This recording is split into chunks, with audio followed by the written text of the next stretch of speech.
நாளைக்கு அம்மா வீட்டுக்கு போகலான்னு சொல்லிட்டு தான் குலோப் ஜாம் ரெடி பண்ணிக்கிருந்தேன். இது ஸ்பெஷல் எங்கள் அண்ணனுக்காக நான் செய்கிறேன். அண்ணா ஊர்லேருந்து வந்தது நான் போய் வீட்டில் போய் பார்க்கவே இல்லை.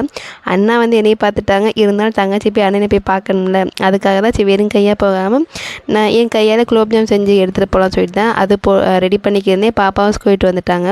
வந்ததுக்கப்புறம் நானும் பாப்பாவும் டீ போட்டு குடிச்சிட்டு சொல்லியிருந்தேன் குலோப் ஜாம் தான் பண்ணியிருக்கேன்னு, எனக்கு இப்போவே எடுத்துதா அப்படின்னா நான் அவட காமிக்கிறேன். இந்த பாப்பா இன்னும் ஊறலை, ஜீரா ஊறட்டும் அதுக்கப்புறம் எடுத்தாருன்னு சொல்லிட்டு அப்படியே புது கட்டடத்துக்கு கிளம்பிட்டு அங்கே உள்ள அண்ணா அக்காக்கள் வந்து ஈவினிங் ஸ்நாக்ஸ் வாங்கி கொடுத்து ரிட்டன் வீட்டுக்கு வந்திருந்தேன்.